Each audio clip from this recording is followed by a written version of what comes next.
todos ustedes, que me conocen, que en la primera clase, que ya vamos a cerrar. Bien, entonces, ahora vamos a trabajar lo que es procesos de selección.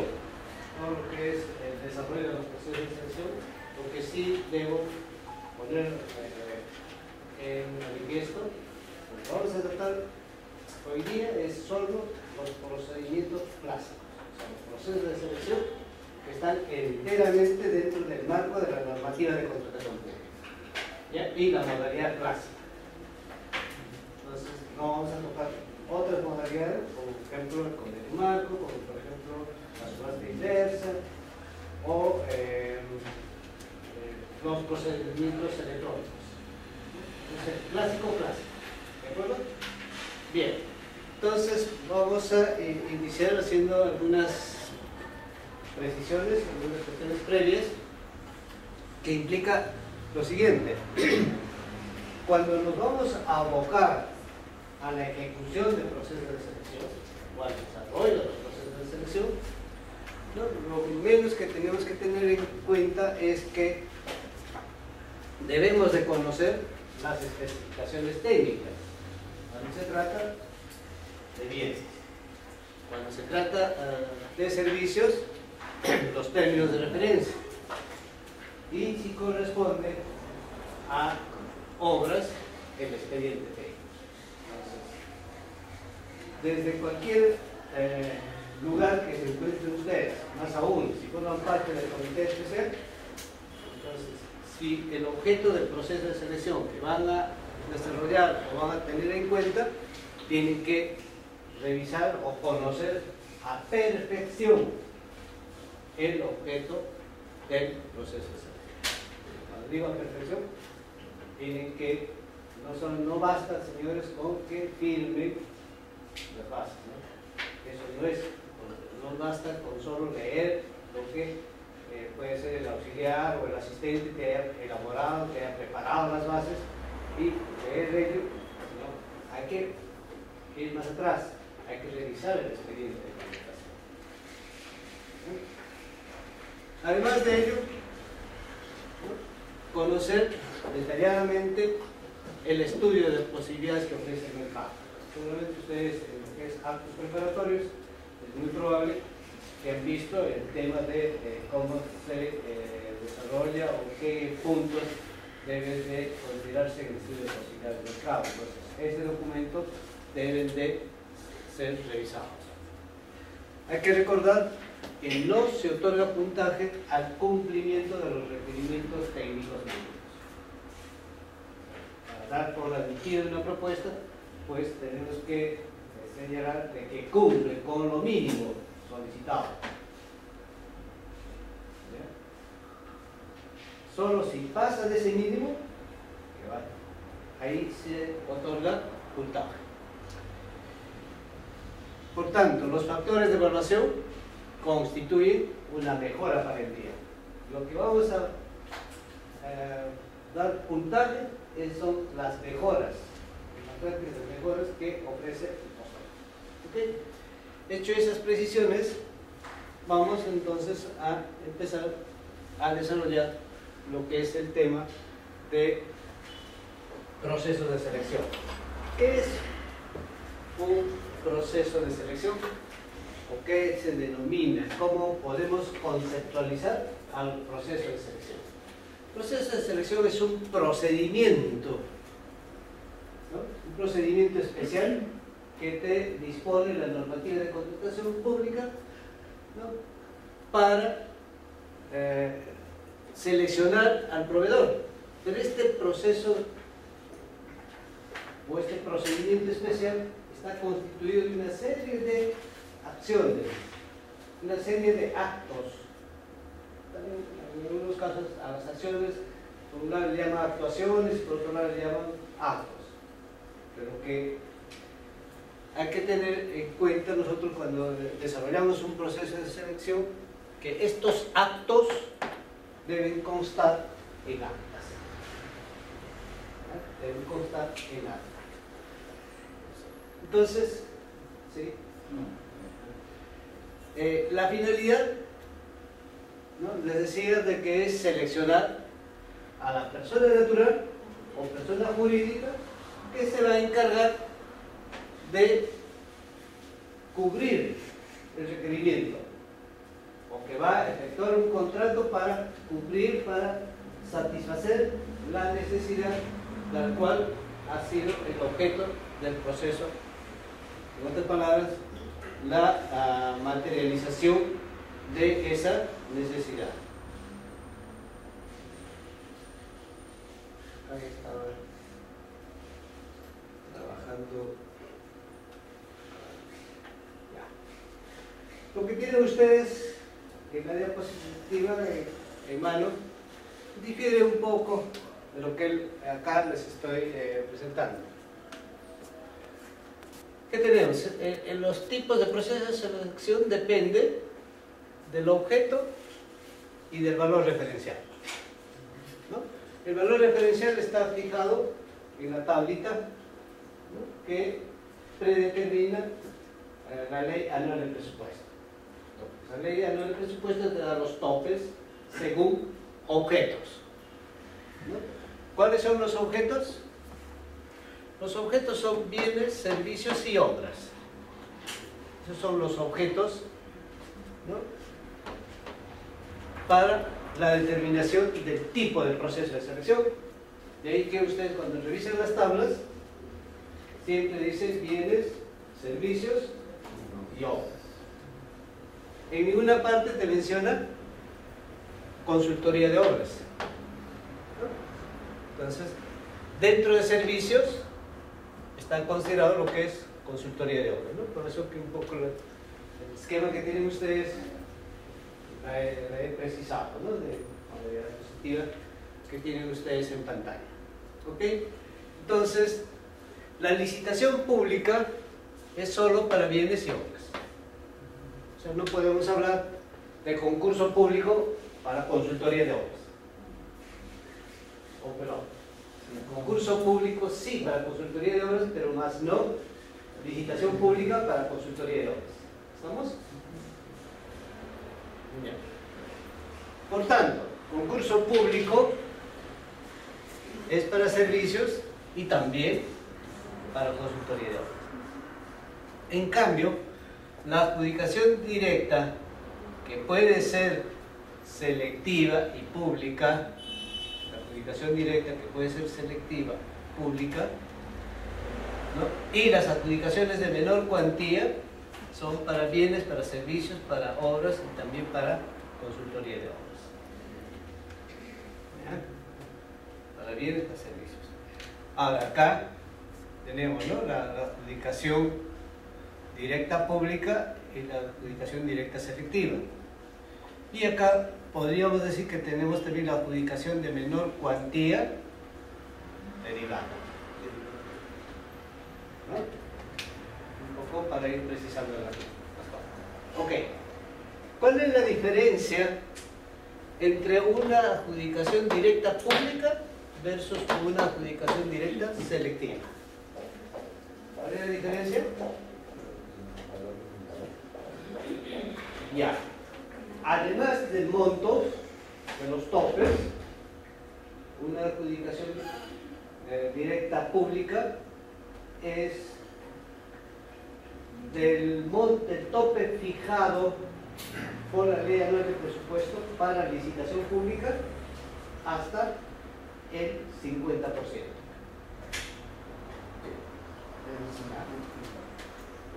Mejor lo ponemos acá. Para estos dos te fija la ley anual de presupuesto, ¿sí?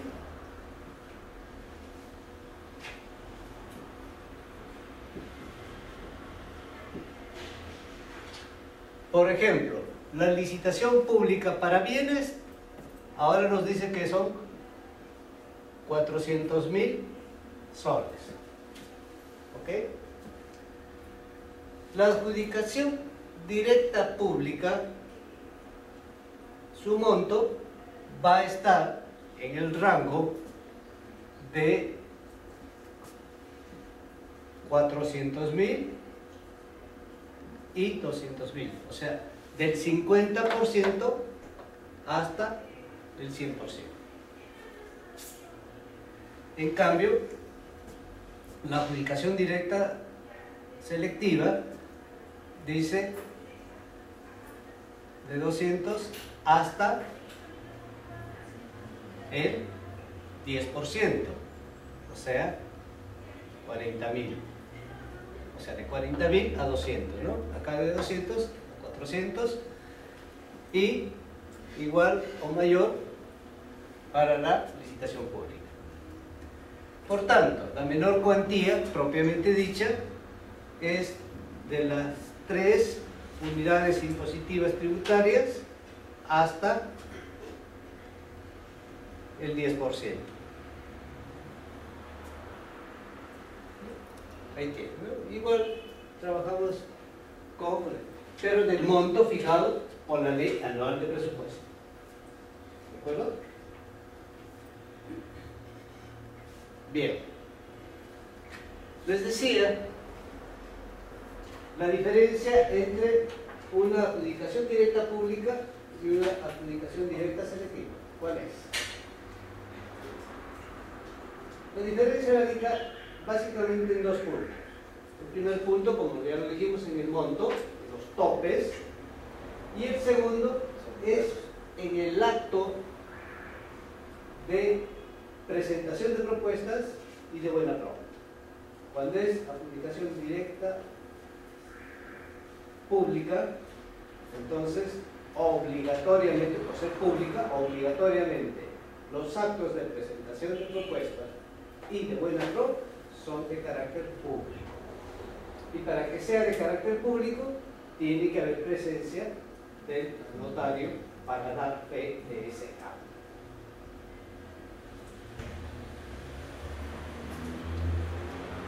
En cambio, en una adjudicación directa selectiva y las menores cuantías, generalmente, las menores cuantías propiamente dichas, generalmente estos actos de presentación de propuesta y de buena pro son de carácter privado.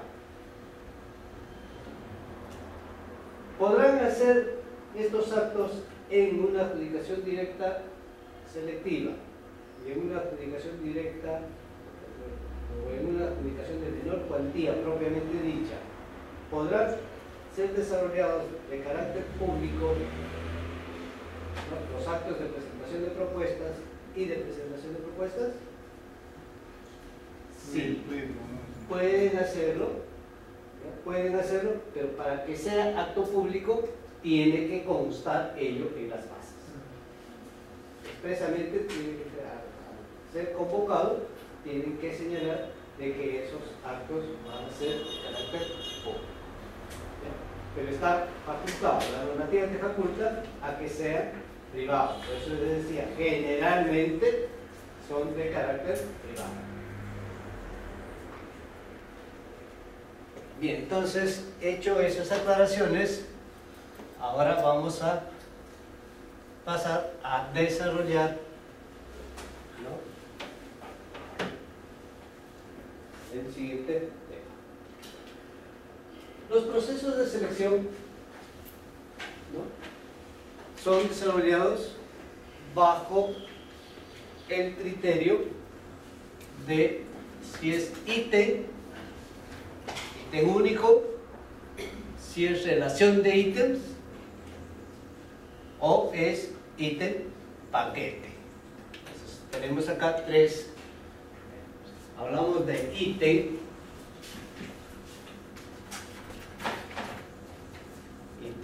único,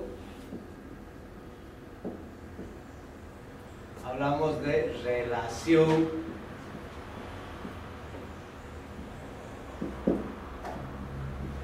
de ítems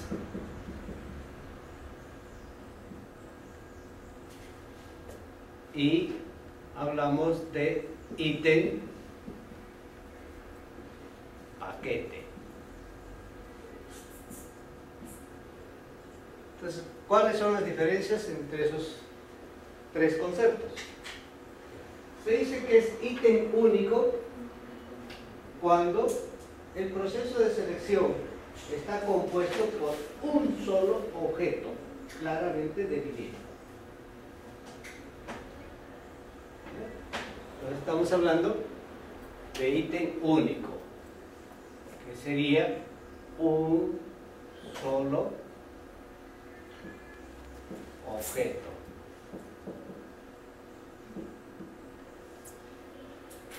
Se dice relación de ítems cuando tienes dos o más objetos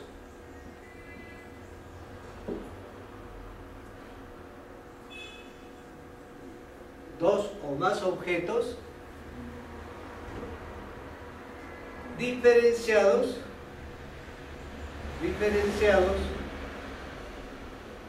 por una numeración.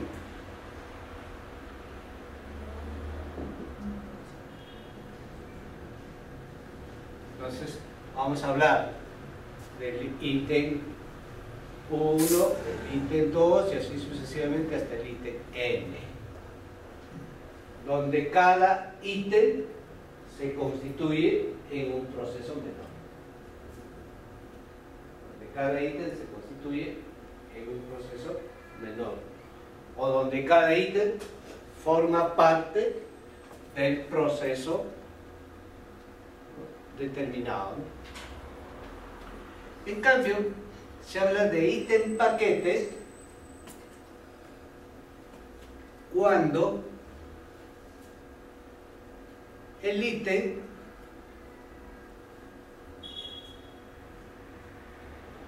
está compuesto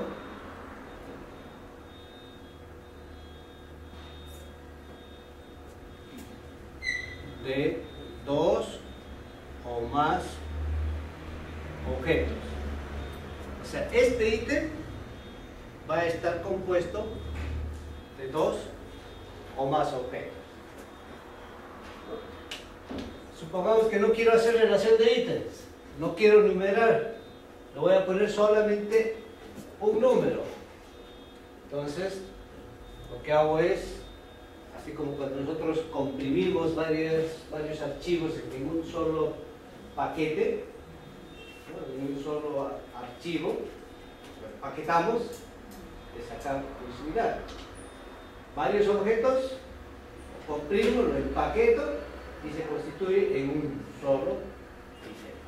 Por eso se dice ítem paquete. Todos estos ítems, para que sean considerados como tal, tienen que ser mayor a las 3 unidades impositivas tributarias. Mayor a las 3 unidades impositivas tributarias. Esa es una condición. O sea, el monto individual de cada ítem no debe ser menor o igual a las 3 unidades impositivas tributarias. Por eso decimos que tiene que ser mayor. Además, puedo hablar de ítems, paquetes, tramos, lotes, etapas, ¿no? En bienes. En bienes generalmente hablamos de ítems, hablamos de ítem, paquete, lotes. En obras podemos hablar de tramos, etapas. En servicios podemos hablar de etapas, podemos hablar de servicios como ítem, paquete. Tienen que estar vinculados entre sí. La condición. Tiene que haber, ¿no?, una vinculación entre sí. Especialmente cuando hablamos de relación de ítems o hablamos de ítem paquete. ¿No? Un poco para que me entiendan, ¿no? Supongamos que yo estoy adquiriendo equipos médicos, ¿no? Y dentro de ese mismo proceso quiero incluir alimentos para personas. ¿Habrá vinculación entre sí? No. Ninguna. Entonces, tiene que haber vinculación entre sí. Además de ello, tiene que haber viabilidad técnica, económica y administrativa. Viabilidad técnica, ¿qué quiere decir esto? Si volvemos al ejemplo que les he planteado. Técnicamente será posible que consideremos factores de evaluación conjuntamente al equipo médico con los alimentos. No. Ese factor de evaluación quizás nos va a poder servir para evaluar los equipos médicos, pero no para los alimentos, o al revés. Viabilidad económica. ¿Qué quiere decir eso? Yo no puedo considerar, ¿no?, una relación de ítems donde no exista, ¿no?, vinculación desde el punto de vista económico. Es decir, por fuente de financiamiento, ¿no?, considerar una parte recursos ordinarios y la otra parte transferencias. Y todavía esa transferencia que quizás voy a firmar un convenio, ¿no?, con fecha incierta. Entonces, económicamente no es posible. ¿Por qué? Porque está en la incertidumbre el ingreso por la fuente de financiamiento para ello. Peor todavía, ¿no?, si se trata del grupo genérico. Imagínense ustedes que yo quiera financiar, ¿no?, con un código presupuestal que está, digamos, el equipo médico considerado para un proyecto, ¿no?, y los alimentos para personas que no tienen nada que ver con ese código presupuestal. Es otro código. Entonces, económicamente, financieramente, presupuestalmente, tiene que haber viabilidad económica. ¿Ya? Finalmente, administrativo. La entidad estará en capacidad de determinar que administrativamente le corresponde, ¿no?, ejecutar, materializar ese objeto, esa necesidad, de cubrir esa necesidad.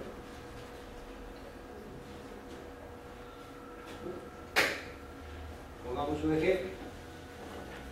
Por más de que el Ministerio de Salud quiera encargar el desarrollo, por ejemplo, de ejecutar, de materializar la adquisición de equipos médicos, y le va a encargar su desarrollo, supongamos, a un hospital de provincias que está en el 5º nivel,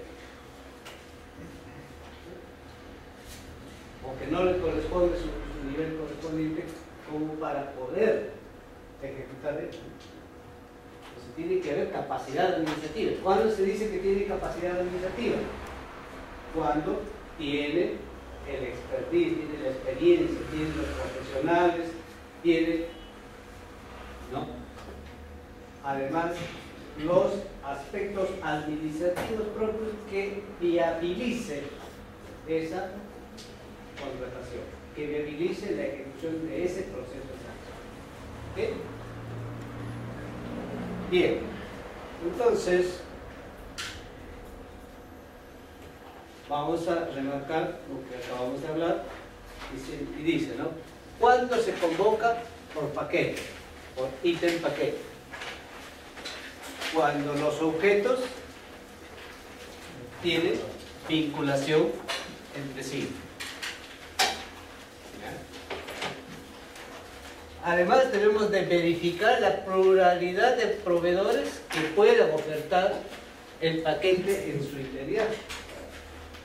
Si yo empaqueto cierto grupo de ítems, lo primero que tengo que ver es que haya viabilidad. Y cuando hablamos de viabilidad, tiene que ser en esos 3 puntos.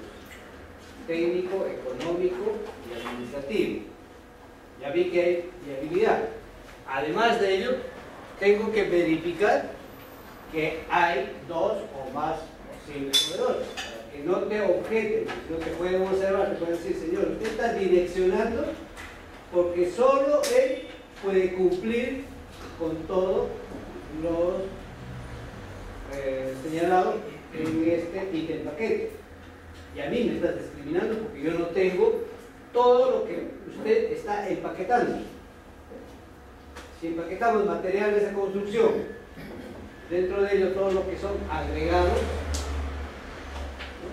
entonces tenemos que verificar con el estudio de posibilidades de mercado de que hay dos o más posibles proveedores de ofertarnos todo lo que estamos requiriendo. ¿Por qué? Además de ello, si un proveedor nos dice, señor, de todo lo que usted está pidiendo en el ítem paquete, puedo ofertarte solamente estos dos, pero este último no tengo y no te puedo ofertar. Entonces, en ese caso, por más de que nos presentara, ¿no?, todo lo demás, por el solo hecho de no cumplir con ofertar el íntegro del ítem paquete, esa propuesta no es admitida. ¿Ya? Y finalmente, ¿no?, puede estar conformado por más de un bien o servicio que individualmente sea menor a 3 unidades impositivas tributarias. ¿Ya? Miren, antes hemos dicho de que el ítem tiene que ser mayor a las 3 unidades impositivas tributarias. Sin embargo, acá te está diciendo, puede estar conformado por más de un bien o por más de un servicio que individualmente sea menor a 3 unidades impositivas tributarias. Entonces, vayámonos poniendo de acuerdo acá. Parece que nos estamos contradiciendo.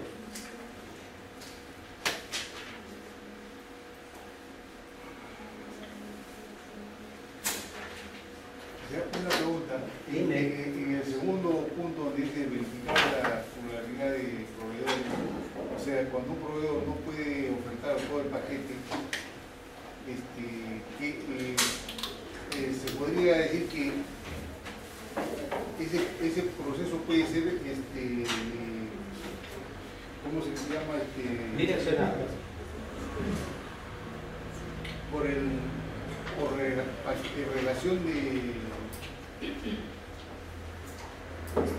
por la otra modalidad, por la otra forma. ¿Relación de ítems? ¿Relación de ítems? No. A ver, vamos por partes. Volvamos primero acá, después les explico lo que quería mencionar. ¿Ya? Cuando hablamos de ítem paquete,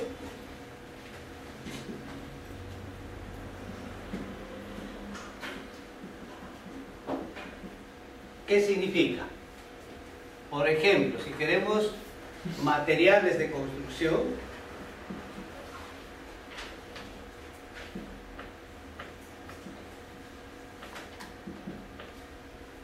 vamos a tener un ítem que puede ser pintura.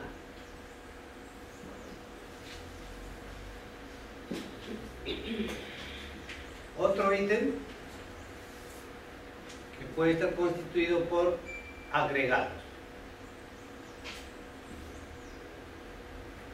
En agregados puede estar la arena,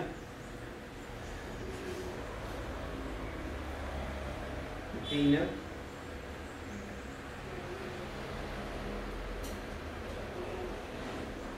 el hormigón, la piedra, chancán. Este es ítem. ¿A qué? A este podríamos decir que es ítem único. Pero ítem solamente. Ítem. ¿Por qué? Porque está constituido por 1. Si acá creo que puede haber pintura, color blanco para acabados.